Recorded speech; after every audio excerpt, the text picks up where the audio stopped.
The Leading Force is brought to you by Wells Fargo. Together we'll go far.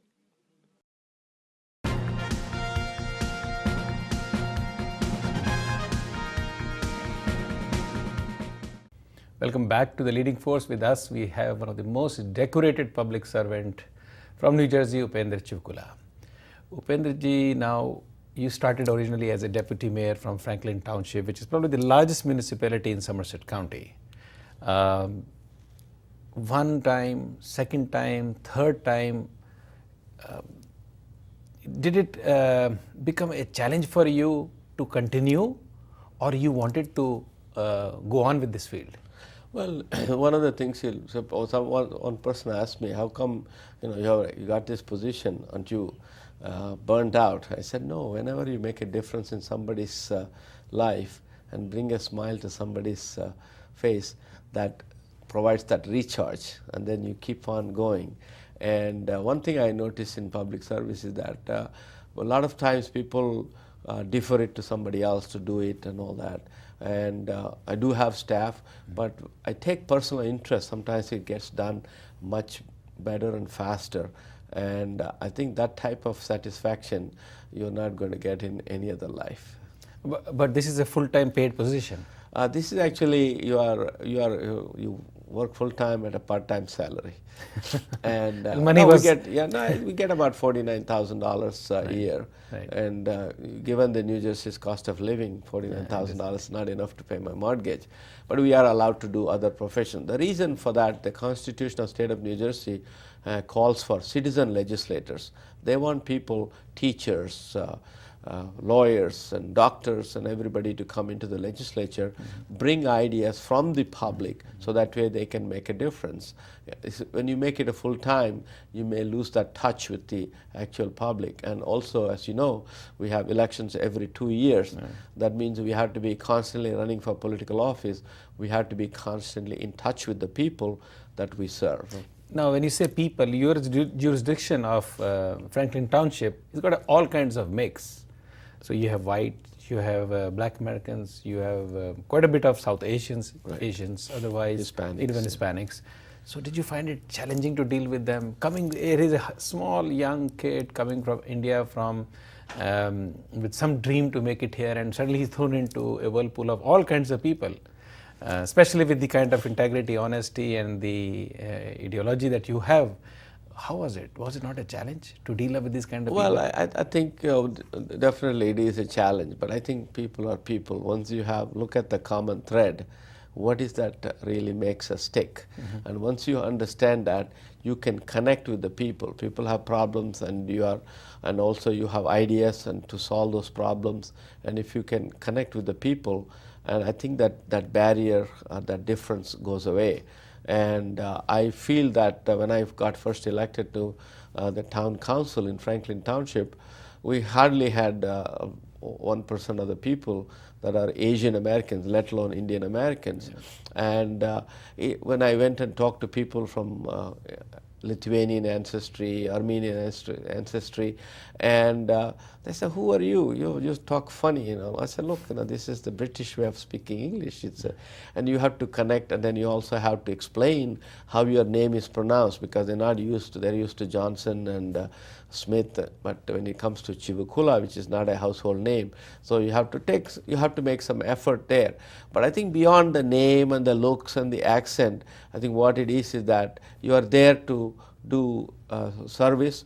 You are there to solve people's problems, and they can see that. They can see that. They can see your sincerity, because we often underestimate people's ability to understand other people. But I think they know who means business, who is sincere, who really wants to do that. And for example, when I ran for the first election, my opponent, she thought that she had an Anglo name, Paddy Daniel, and mine is Upendra Chivukula. She said nobody's going to vote for Upendra Chivukula, so she had signs made out and put on all the lampposts. One thing she did, if she forgot, that lampposts don't vote, and people do. And having that connection with the people and show that your record of accomplishments, people appreciate that. Now you know multiple languages, almost 6 or 7 languages.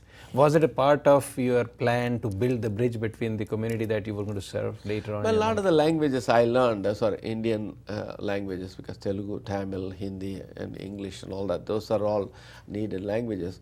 I learned some Spanish and I learned some German in India. But I think more about, I'm talking about common sense language. I think the people to people language, that communication, looking in their eyes and with confidence and trying to understand and show that empathy and show that you understand their problems. We're all in it together, establishing that connection. I think that's a different language. You make it look so easy, like a dream story for anybody. Even I recollect there was constant battles even at workforce, and you were facing discrimination while you were talking about doing the work in the mainstream. Here, you, an engineer, an Asian Indian, probably the only one in New Jersey, as we know, and trying to build bridges with all the kind of diverse communities, it must not have been easy. Some challenges, something that sometimes bothered you. Look, am I going the right track? I came here to America to make money, and I'm not even making money. On top of that, I am dealing with a community which is as diverse as it was. Did you want to correct yourself and say, this is not what I should do? No, I think what happens, and there are people who are insensitive, they don't understand. One person was saying, he said, why is this Chivukula running here? You should be running in India. Correct. He was making comment like that. But there are other people see the talent, and people are, they urged and they encouraged me to go on. And that's what is important. I think people saw that, and it was hard work. I mean, it's not like it was handed it to me in a silver platter, but it's hard work, and took a lot of convincing and making people believe in you to get their support. Getting a vote is not like getting money. It's more like they're gaining their confidence, and people have to believe that, and they have seen a lot of people like me. And one of the interesting things I know is that when I was running for the assembly in 2001, my November general election was 6 weeks after 9/11. And a lot of people started doubting. He said, oh my God, there's so much of distrust. People are not trusting the minorities. People were coming from certain parts of the world. And how are you going to get elected? I said, no, people know who I am because I have a track record. And you believe it or not, I won with a great majority in November 2001 after 9/11. People could not believe that. Now you got from deputy mayor to mayor, now to assemblyman. So you really got into politics, as they call it. Right. Did you find politics dirty?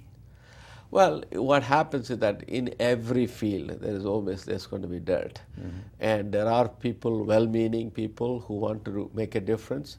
There are people who want to milk the system or come up with schemes to make money for themselves. And one of the things we have to, in order to make changes in the political system, you cannot be a spectator. You have to be in the system, so that way you get to play. And you can show that you don't have to be like somebody, it could be like yourself, who really trying to do the best you can to help the people. And naturally there is going to be, when there is power, as they say, power corrupts, absolute power corrupts absolutely. So there's going to be, that is there.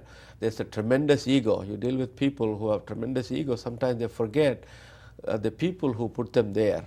And that is arrogance or whatever you want to call it. They can't go too far. Yeah, though. and then what happens is that then you become, that arrogance makes you think that oh, you are above everything, and you forget, and then you get into a lot of trouble. So there are things that I don't like in politics, but as I said, you cannot be a spectator to make a difference. You have to get in the arena.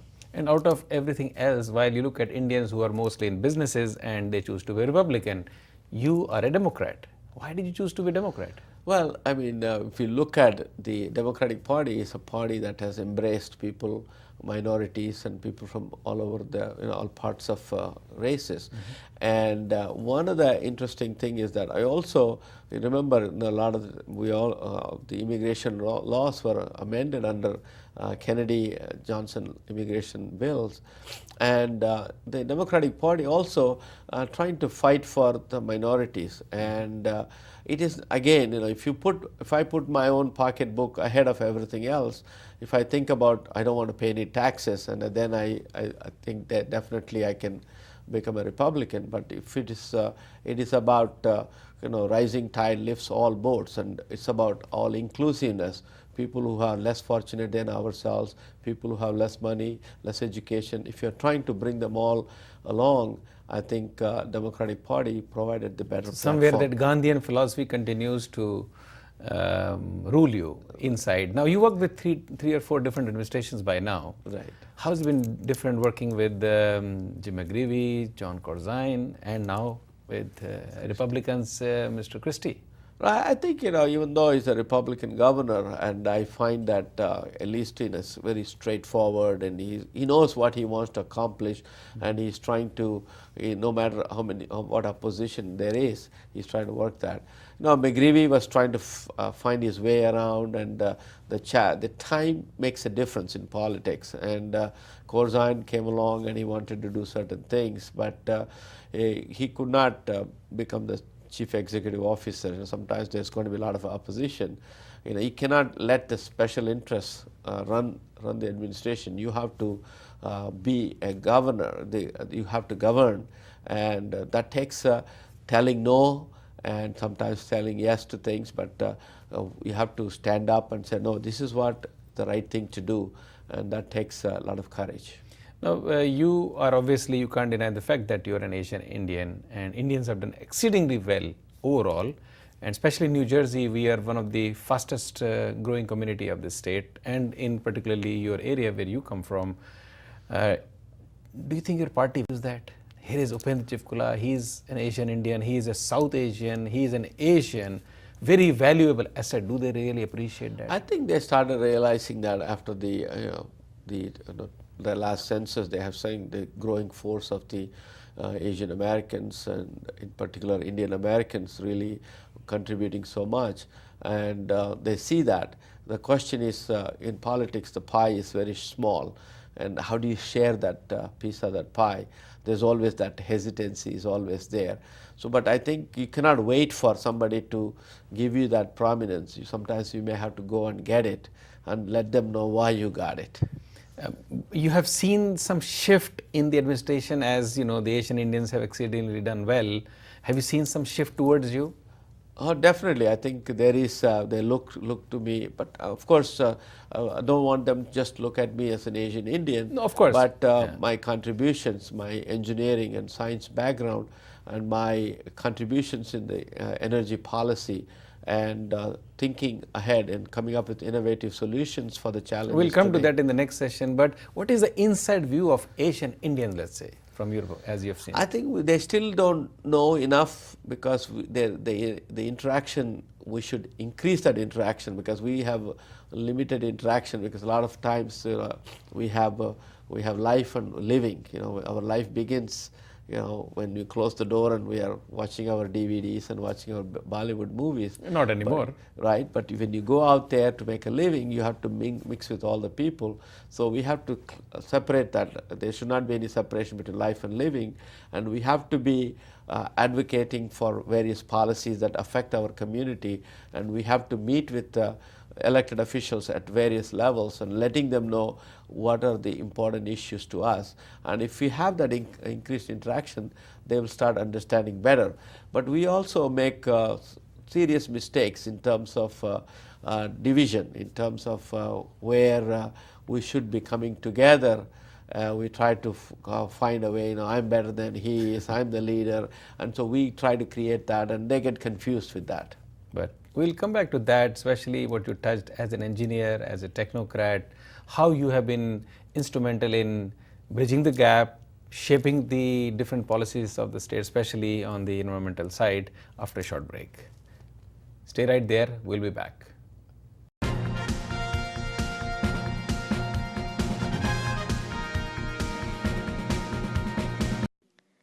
The Leading Force is brought to you by Wells Fargo. Together we'll go far.